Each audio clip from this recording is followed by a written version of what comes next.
We wanted to design something which felt like a piece of sporting equipment, something which felt tensile, tactile and useful. And we were fortunate in the case of the torch. There's a hell of a lot of history. Yeah, I mean, we were really keen for the project to have a very strong narrative to it. It had to relate to the relay in a very strong way. So various aspects of the brief direct us towards the shape of the torch and the whole pattern in the torch as well. And in fact, Locog gave us a brief, an 80-page document which outlined the history of the games, including previous torches, but also things like the performance criteria. It has to work in sub-zero temperatures, it has to work at high altitudes and really strong winds. This torch has been tested in the BMW wind tunnel in Munich, up to speeds of I think 75 miles an hour. The design of the torch encompasses 8,000 holes, which represent the 8,000 runners, and the triangular form of the torch, which represents the 3 times that the Olympics has been in London, and also the Olympic motto, which is faster, higher, stronger. Designers are working behind the most important companies in the world now, and I think it doesn't matter where you go in the world, you'll find a British designer working there, whether it's in architecture, industrial design, fashion design, graphics. You know, we are everywhere, and so there's not really a sense anymore, I don't feel, of British design. It's more of a kind of good design. But it's a global thing. It's not a sort of restricted to Great Britain anymore. I'd started working with Jock Kinnear. He was my tutor at Chelsea. He just came and said, "Oh, you know, I've got this job, and I need someone to help me as an assistant." There was this committee set up by the government with Sir Colin Anderson as the chairman to redesign the motorway signs, not the road signs, the motorway signs. And we started a logical system of how to put all the various components together to actually get it working. There was no thought of extending it to all the road signs, the whole system, but a really bright civil servant called T.G. Osborne, he was the one suggesting to Jock, why don't we extend it to the entire networks? I mean, that was staggering, really. We never thought it would ever go that far. The most difficult one, actually, was the children, school children crossing. I mean, it was a very difficult one just to draw. The human figure is not easy.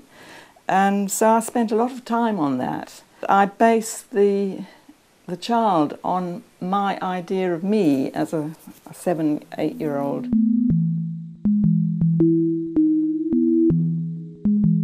This is a particularly tricky problem or interesting problem for this show because it's over such a wide time span.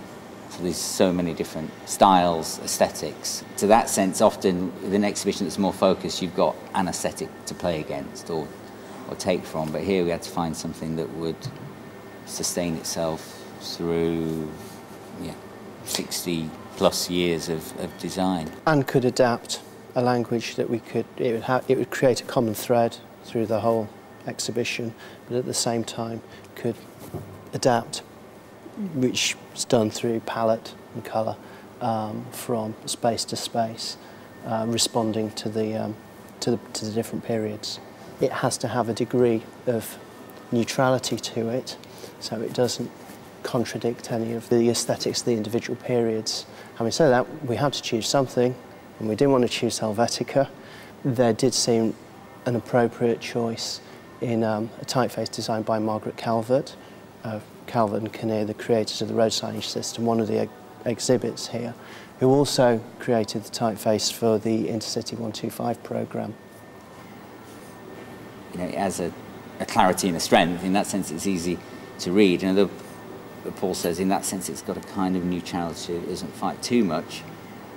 It seems to have a conceptual link with that idea of a little bit of thread of the state and of good design running through there. But as was still something I think people, connected to. Everyone kind of caught the train or saw the ads, and it was a part of everybody's daily life as well. Purposely, it's quite a workmanlike typeface, but it does quietly express removed, like lots of typefaces do. It's not in your face, but it is gently reminiscent of British public design. I mean, there's different areas of British design that I think are particularly good at designing the public space. The work, some of the work in this exhibition, the work of Ken Grange, modest forms, quite workmanlike, very well designed, quietly elegant.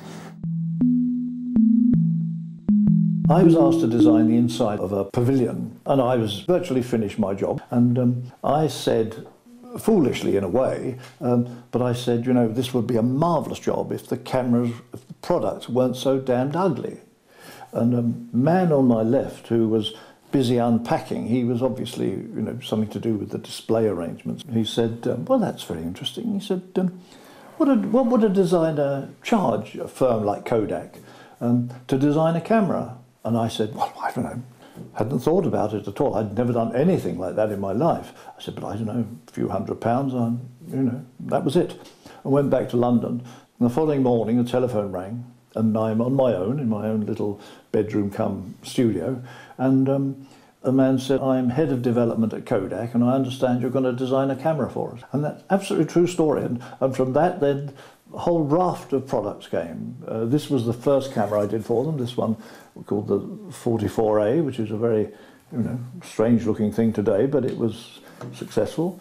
And it then led to 40 odd years of designing cameras for them. And in particular, this one, which is the one that's in the show, and what it does is tell you how, if you have some success and if you have a good relationship with a maker, he begins to trust you and begins to listen to you. I've been thinking about who I really admire in these days, and I think it's a very tough call because there are plenty of very good designers we have here, you know.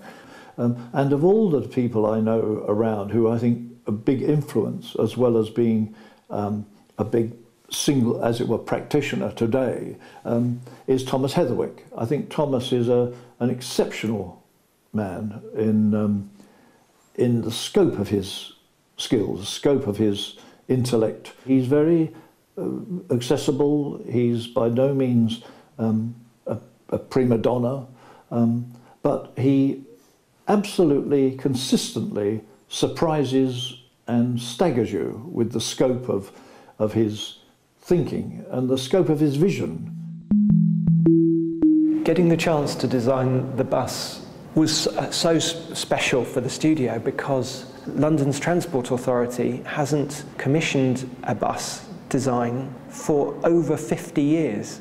It felt that there were all these challenges and opportunities where we want to get wheelchair users into buses and we want to get mothers with buggies, and we know that to be reliable with the quantity of traffic on London's streets, we can't just have one door to a bus so that everyone just waits in a queue. We need a bus with 3 doors so that people can quickly load and unload. It comes down to all the details. What are you going to press? What's the bell push to stop that bus? And what are the steps that you're going to walk up, and how's the window, and where's your elbow, and do you bash your head on the edge? So our sense was that it was going to be a collection of detail, and it wasn't going to be just about one big idea. We needed to have a philosophy that could permeate through and inform all of these details. When I think of British design, I find that somehow one is talking about people from all over the world who have chosen Britain to base themselves. A lot of modern history has been rooted in what's come from the United Kingdom, and so it doesn't feel like a shallow layer of superficial thinking. And institutions like the Victoria and Albert Museum constantly put things in huge contexts, and that's a very soulful backdrop to work around and within.